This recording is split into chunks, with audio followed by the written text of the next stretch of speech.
स्वागत है आपका वयस्क बाइबल अध्ययन में। इस सप्ताह हम पाठ 2 पढ़ेंगे, अक्टूबर 5 से 11 के लिए। शीर्षक है प्रमाण कि यीशु परमेश्वर है। सबत अपराह्न अक्टूबर 5 के लिए। इस सप्ताह के पाठ के लिए पढ़े यूहन्ना 6 का 1 से 14, यूहन्ना 6 का 14, 15, 26 से 36, यूहन्ना 9 का 1 से 16, यूहन्ना 9 का 17 से 34, यूहन्ना 11 का 38 से 44।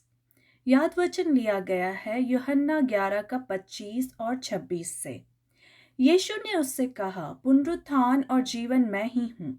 जो कोई मुझ पर विश्वास करता है वह यदि मर भी जाए तो भी जिएगा, और जो कोई जीवित है और मुझ पर विश्वास करता है वह अनंत काल तक ना मरेगा। क्या तू इस बात पर विश्वास करती है? बाइबल हमें बताती है कि यीशु परमेश्वर का सनातन पुत्र है। यीशु और पिता दोनों परमेश्वर है। यीशु को किसी ने नहीं बनाया। उसे अपना जीवन किसी और से नहीं मिला। यीशु ही वह है जिसने सब कुछ बनाया। यूहन्ना 1 का 1 से 3। यीशु सदैव जीवित था, इसलिए ऐसा कोई समय नहीं था जब यीशु जीवित ना था। जब यीशु इस धरती पर आया तो वह एक इंसान बना, लेकिन उसने कभी भी परमेश्वरत्व को त्याग नहीं किया। विशेष समयों पर यीशु ने कुछ बातें कही या चमत्कार किए जिससे पता चला कि वह परमेश्वर था। यीशु के बारे में बाइबल का यह सत्य यूहन्ना के लिए महत्वपूर्ण है। यूहन्ना यीशु के कुछ चमत्कारों या शब्दों के बारे में बात करता है ताकि हमें यह समझने में मदद मिल सके कि यीशु परमेश्वर है। यीशु ने यह भी दिखाया कि जब उसने शक्तिशाली चमत्कार किए तो उसके शब्द सत्य थे। इस सप्ताह हम यीशु के 3 सबसे बड़े चमत्कारों का अध्ययन करेंगे। ये चमत्कार दर्शाते हैं कि यीशु ही परमेश्वर है। प्रत्येक कहानी में कुछ लोग चमत्कार पर विश्वास नहीं करते हैं। दूसरे मनुष्य इसका अर्थ नहीं समझते। कुछ लोगों ने चमत्कार के कारण यीशु का अनुसरण करना बंद कर दिया। अन्य लोगों ने चमत्कार देखा और यीशु को मारना चाहा। लेकिन कुछ लोगों का मानना था कि यीशु ही वह उद्धार करता था जिसकी प्रतिज्ञा परमेश्वर ने की थी। रविवार अक्टूबर 6 के लिए शीर्षक है यीशु 5,000 से अधिक लोगों को भोजन खिलाता है। यूहन्ना 6 का 1 से 14। यूहन्ना 6 का 4 और 5 में यूहन्ना हमें बताता है कि यीशु ने फसह के समय 5,000 से अधिक लोगों को भोजन खिलाया। फसह एक विशेष उत्सव था जब यहूदियों को याद आता था कि किस प्रकार परमेश्वर ने उन्हें मिस्र की गुलामी से बचाया था। प्रत्येक पहलौठे यहूदी लड़के के स्थान पर फसह के मेमने को मार दिया जाता था। इस मृत्यु ने हमारे पापों के लिए यीशु की भावी मृत्यु को दर्शाया। यीशु को हमारे पापों के लिए क्रूस पर चढ़ाया गया था। यीशु हमारा फसह का मेमना है। वह हमारे लिए मारा गया। पहला कुरिन्थियों 5 का 7। यीशु ने हमारे पापों के लिए गुनाह स्वीकार कर लिया। तब पिता ने अपना मुख यीशु से छिपा लिया। जब पिता ने अपना चेहरा छिपा लिया तो टूटे हुए दिल से यीशु की मृत्यु हो गई। उसका जीवन नष्ट हो गया। यीशु ने हमें बचाने के लिए हमारे पापों के लिए स्वयं को अर्पित कर दिया। Ellen G White, the Great Controversy प्रीस्ट 540। यूहन्ना 6 का 1 से 14 में कहानी पढ़े। इस कहानी में यीशु ने क्या चमत्कार किए? ये पद हमें किस प्रकार दिखाते हैं कि यीशु और मूसा एक ही है। साथ ही इस चमत्कार से लोगों को उस समय को याद करने में मदद क्यों मिलनी चाहिए जब परमेश्वर ने मिस्र को दासता में से मुक्त होने के बाद मरुभूमि में इस्राएलियों को भोजन खिलाया था। यूहन्ना 6 का 1 से 14 में हम यीशु के बारे में इस कहानी में कई चीज़ें देखते हैं जो हमें निर्गमन के समय मूसा को याद करने में मदद करती है। निर्गमन वह समय था जब परमेश्वर ने इस्राएल को मिस्र की दासता से मुक्त कराया था। फसह का समय यूहन्ना 6 का 4 मिस्र से निर्गमन का जश्न मनाता है। कुछ चीज़ें जो यीशु करता है उनमें शामिल है। पहला, यीशु एक पहाड़ पर जाता है। यूहन्ना 6 का 3। मूसा भी सिनाई पर चढ़ गया। दूसरा, यीशु ने फिलिप्पुस की परीक्षा ली। यूहन्ना 6 का 5 से 6। इस्राएलियों का मरुभूमि में परीक्षण किया गया था। यीशु 5 रोटियों से 5,000 से अधिक लोगों को खाना खिलाता है। यह चमत्कार इस्राएलियों को मरुभूमि में मन्ना के साथ हुए चमत्कार को याद रखने में मदद करता है। यीशु के चेले बचा हुआ भोजन इकट्ठा करते हैं। यूहन्ना 6 का 12। उसी तरह इस्राएलियों ने मरुभूमि में मन्ना एकत्र किया। यीशु के अनुयायी बचे हुए भोजन की 12 टोकरियां इकट्ठा करते हैं, जो इसराइल के 12 परिवार समूहों के समान संख्या है। यहूदी लोग कहते हैं कि यीशु एक विशेष दूत है। यूहन्ना 6 का 14, जिसके बारे में मूसा ने वादा किया था कि वह आएगा। व्यवस्था विवरण 18 का 15। ये सभी चीज़ें यहूदियों को यह समझने में मदद करती है कि यीशु ही नया मूसा है। यीशु अपने लोगों को स्वतंत्र करने आया। यूहन्ना यीशु को चमत्कार करते हुए दिखाता है जिनका यहूदियों के लिए विशेष अर्थ है। यीशु के चमत्कार उसके लोगों को दिखाते हैं कि वह कौन है। उसके चमत्कार लोगों को दिखाते हैं कि वह परमेश्वर है।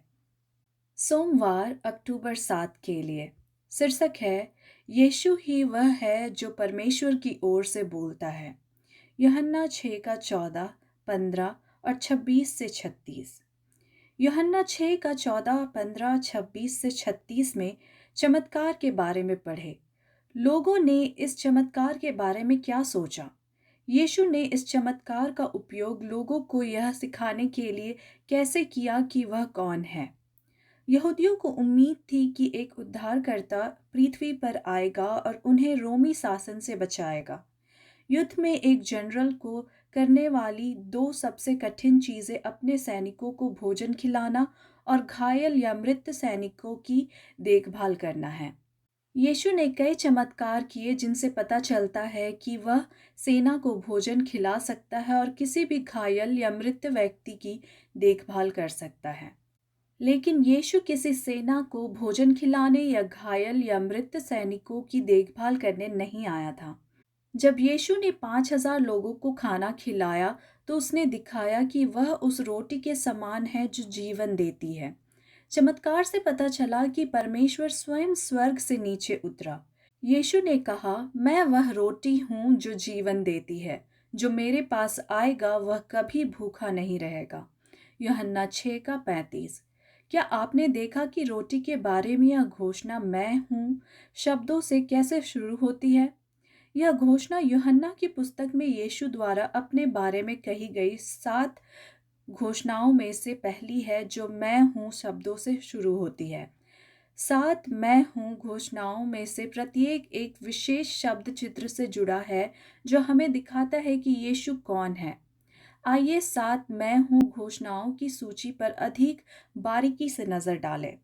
यीशु कहता है, पहला, वह रोटी जो जीवन देती है वह मैं हूँ। यूहन्ना 6 का 35। दूसरा, यीशु ने घोषणा की, मैं जगत की ज्योति हूँ। यूहन्ना 8 का 12। तीसरा, यीशु यह भी कहता है, द्वार मैं हूँ। यूहन्ना 10 का 7 और 9। यीशु कहता है, मैं अच्छा चरवाहा हूँ। यूहन्ना 10 का 11 और 14। पांचवा, यीशु कहता है, मैं ही हूँ जो मरे हुओं में जिलाता हूँ और उन्हें जीवन देता हूँ। यूहन्ना 11 का 25। छठा, यीशु कहता है, मार्ग और सत्य और जीवन मैं ही हूँ। यूहन्ना 14 का 6। सातवां, अंत में यीशु कहता है, मैं सच्ची दाखलता हूँ। यूहन्ना 15 का 1। इन 7 शब्द चित्रों में से प्रत्येक हमें यीशु के बारे में एक महत्वपूर्ण बाइबल सत्य को समझने में मदद करता है। साथ ही मैं हूँ शब्द के चित्र हमें निर्गमन 3 को याद रखने में मदद करते हैं। निर्गमन 3 में परमेश्वर स्वयं को मूसा के सामने ताकतवर व्यक्ति के रूप में दिखाता है, जो कि मैं हूँ। यूहन्ना 8 का 58 से तुलना करें। यीशु मैं हूँ। यह कहते हुए दुख होता है कि यीशु के समय में लोग बाइबल के इस महत्वपूर्ण सत्य को नहीं समझ सके। लोग एक ऐसे उद्धारकर्ता की तलाश में थे जो उन्हें इस जीवन में आशीर्वाद और धन दे। वे बाइबल का वह सत्य नहीं चाहते थे जो अनंत जीवन की ओर ले जाता है।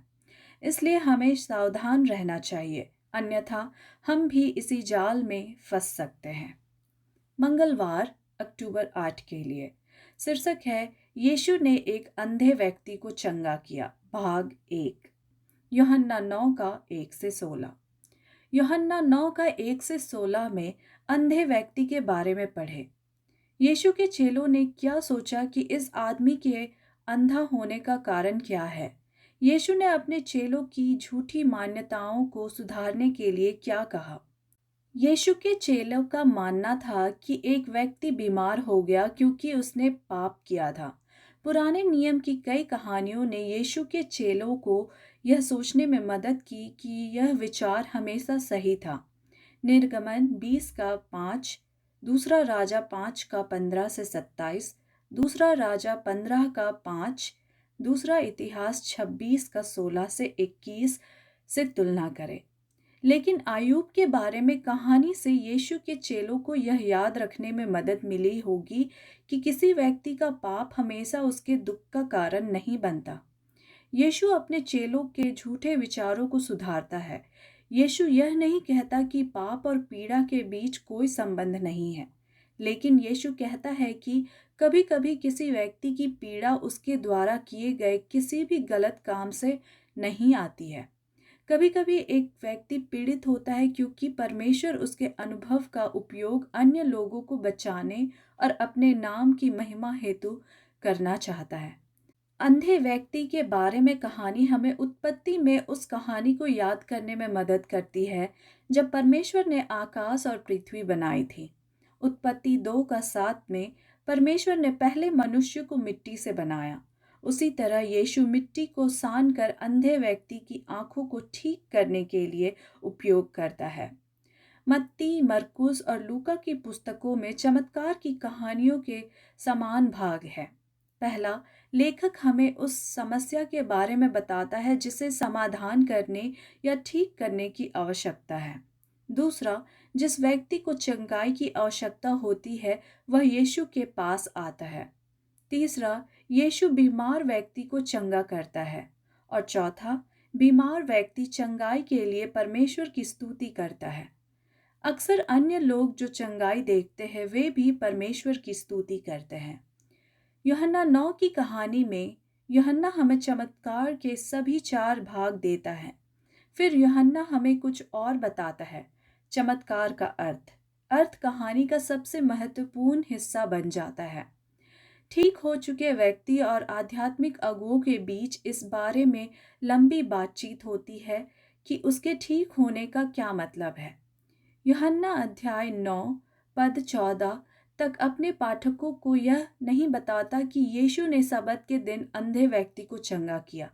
इसलिए यहूदी अगुओं ने यीशु पर सबत का दिन तोड़ने का आरोप लगाया।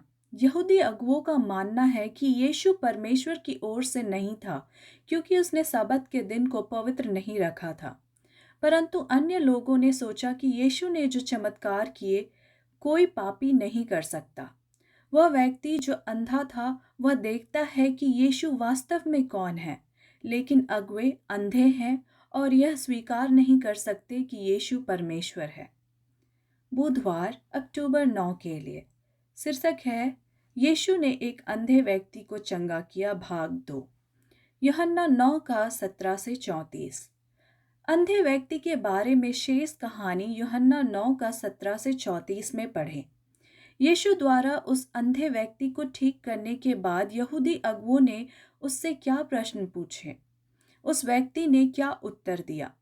यूहन्ना 9 का 17 से 34 यूहन्ना का एकमात्र भाग है जहां यीशु कहानी में व्यक्तिगत रूप से प्रकट नहीं होता है, लेकिन कहानी में लोग यीशु के बारे में बात कर रहे हैं। अंधे व्यक्ति की कहानी एक प्रश्न से शुरू हुई जो यीशु के चेलों ने पूछा था। वे जानना चाहते थे कि क्या उस व्यक्ति का पाप या उसके माता पिता का पाप उसकी पीड़ा का कारण बना। यूहन्ना 9 का 2। उसी तरह कहानी के इस भाग में भी पाप बातचीत का विषय है।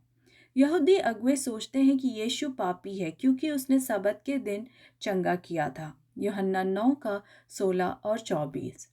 यहूदी अगुवे चंगे व्यक्ति के बारे में झूठ बोलते हैं। अगुओं ने उससे कहा, तू तो बिल्कुल पापों में जन्मा है, तू हमें क्या सिखाता है? यूहन्ना 9 का 34। क्या आप देखते हैं कि कहानी में सब कुछ कैसे उलट जाता है? वह व्यक्ति जो अंधा था और अब देखने लगा है, वह अपनी आंखों से देखता है और अपने दिमाग से उन चीज़ों को समझता है जिन्हें यहूदी अगुवे यीशु के बारे में देखने या विश्वास करने से इनकार करते हैं। यहूदी अगुवे यीशु के बारे में अपनी समझ में अधिक से अधिक अंधे हो गए हैं। यूहन्ना 9 का 16। इसलिए वे नहीं समझ सकते कि वह कहाँ से आया है। यूहन्ना 9 का 29। यूहन्ना इस कहानी का उपयोग हमें यह बताने के लिए करता है कि यीशु कौन है। यूहन्ना हमें बताता है कि यीशु जगत की ज्योति है। यूहन्ना 9 का 5 को यूहन्ना 8 का 12 से तुलना करें। यीशु एक रहस्य भी है। यह कहानी इस रहस्य से जुड़े कुछ सवालों के जवाब देने की कोशिश करती है। यीशु कौन है? वह कहाँ से आया है? वह इस पृथ्वी पर कौन सा कार्य करने के लिए आया था? यूहन्ना 9 का 12 और 29 को यूहन्ना 1 का 14 से तुलना करें। यूहन्ना इस अध्याय में मूसा के बारे में भी बात करता है। यूहन्ना 9 का 28 और 29, यूहन्ना 5 का 45, 46 और यूहन्ना 6 का 32 से तुलना करें। अंत में यूहन्ना इस बारे में बात करता है कि भीड़ यीशु के बारे में कैसा महसूस करती है। कुछ लोगों को बाइबल की सच्चाई से ज़्यादा पाप पसंद है। अन्य लोग यीशु को विश्वास में स्वीकार करते हैं। यूहन्ना 9 का 16 से 18, 35 का 41, यूहन्ना 1 का 9 से 16, यूहन्ना 3 का 16 से 21, यूहन्ना 6 का 60 से 71 से तुलना करें। यहूदी अगुवे आध्यात्मिक रूप से अंधे हैं। उन्हें यीशु को उद्धारकर्ता के रूप में स्वीकार करने वाले पहले व्यक्ति होना चाहिए था, लेकिन वे परमेश्वर द्वारा भेजे गए सभी शक्तिशाली सबूतों को अस्वीकार कर देते हैं। वे सत्य नहीं देख सकते, या हो सकता है वे सचमुच इसे देखना नहीं चाहते हो। यह कहानी इस बारे में एक शक्तिशाली चेतावनी है कि कैसे हमारा दिल हमें झूठ पर विश्वास करने के लिए प्रेरित कर सकता है। पहला कुरिन्थियों 1 का 26 से 29 में हम किस महत्वपूर्ण नियम के बारे में पढ़ते हैं? यह नियम आज हमारी कैसे मदद कर सकता है? बृहस्पतिवार अक्टूबर 9 के लिए शीर्षक है लाजर मृतकों में से जी उठा। यूहन्ना 11 का 38 से 44। यूहन्ना 11 दुखद समाचार से भरा है। लाजर जो यीशु का प्रिय मित्र है बीमार है। यूहन्ना 11 का 19, 31 और 33। लाजर की बहनें दुखी है क्योंकि यीशु ने लाजर को मरने से नहीं रोका। यूहन्ना 11 का 21 और 32। कहानी इसलिए भी दुखद है क्योंकि स्वयं यीशु रोता है। यूहन्ना 11 का 35। यीशु ने लाजर के पास जाने के लिए यात्रा शुरू करने से पहले 2 दिन की देरी की। यूहन्ना 11 का 6। यीशु कुछ आश्चर्यजनक बात करता है। वह कहता है कि उसे खुशी है कि वह पहले लाजर के पास नहीं गया। यूहन्ना 11 का 14 और 15। क्या यीशु को लाजर की परवाह नहीं है?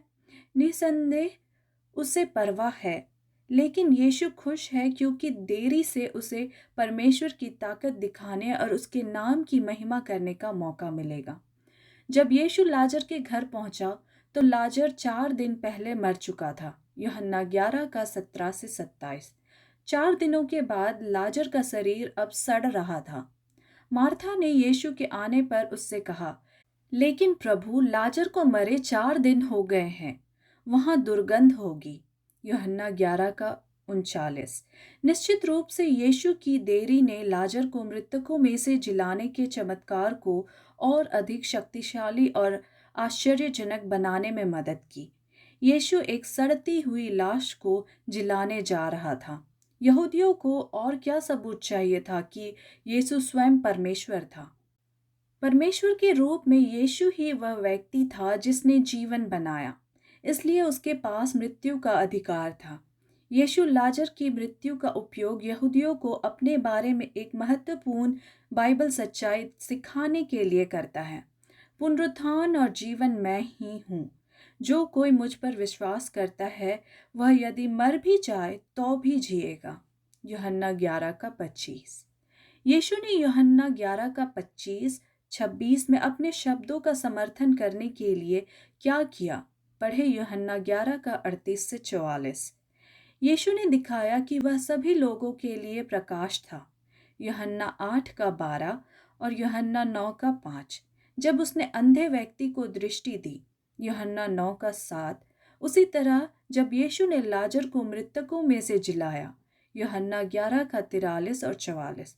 तो उसने दिखाया कि वह पुनरुत्थान यानी वह है जो लोगों को मृतकों में से जिलाता है और जीवन है। यूहन्ना 11:25। यह चमत्कार किसी भी अन्य चमत्कार से अधिक दर्शाता है कि यीशु परमेश्वर है जो जीवन देता है। यह चमत्कार यूहन्ना के इस विचार का समर्थन करता है कि यीशु परमेश्वर का पुत्र है। जब हम उस पर विश्वास करते हैं तो वह हमें अनंत जीवन देगा। यूहन्ना 20:30 और 31। दुख की बात है कि इस कहानी का अंत हमें कुछ अजीब दिखाता है। यूहन्ना 11:45-54। यीशु दिखाता है कि वह मृतकों को जिला सकता है। तो यहूदी अगुवे यह कैसे सोच सकते हैं कि यदि वे यीशु को मार डालेंगे तो वे उसे रोक सकते हैं। शुक्रवार अक्टूबर 11 के लिए अतिरिक्त विचार। Read Ellen G. White, The Crisis in Galilee, pages 383-394, Lazarus Come Forth, pages 524-536, and Priestly Plotting, pages 537-542 in The Desire of Ages. यीशु का जीवन पृथ्वी पर सभी को जीवन देगा। यह जीवन यीशु के शब्दों में है। अपने शब्दों से यीशु ने बीमारियों को ठीक किया और दुष्टात्माओं को लोगों में से निकलने का आदेश दिया। अपने शब्दों से यीशु ने समुद्र को शांत रहने का आदेश दिया। यीशु ने अपने शब्दों से मरे हुओं को जगाया। लोगों ने देखा कि यीशु सामर्थ्य से बोलता है। उसने परमेश्वर का वचन उसी प्रकार बोला जैसे पुराने नियम में परमेश्वर ने अपने लोगों से बात करने के लिए विशेष दूतों का उपयोग किया था। पूरी बाइबल हमें यीशु को दिखाती है। उद्धारकर्ता चाहता था कि उसके चेले बाइबल में अपना विश्वास रखें। जब यीशु उन्हें छोड़कर स्वर्ग वापस चला गया तो उसके चेलों को बाइबल पर भरोसा करने की ज़रूरत थी। उन्हें वैसे ही जीना चाहिए जैसे यीशु ने जीवन जिया। उनका जीवन परमेश्वर जो कहता है उस पर निर्भर करता है। पढ़े मत्ती 4:4। भोजन हमारे शरीर को सहारा देता है। उसी तरह बाइबल हमारे आध्यात्मिक जीवन का समर्थन करती है। प्रत्येक व्यक्ति को बाइबल से अपने लिए जीवन प्राप्त करना चाहिए। हमें अपने भोजन से शक्ति प्राप्त करने के लिए स्वयं भोजन करना चाहिए। उसी प्रकार हमें स्वयं बाइबल पढ़नी चाहिए।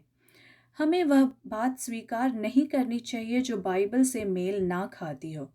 प्रत्येक व्यक्ति को बाइबल का सावधानीपूर्वक अध्ययन करना चाहिए।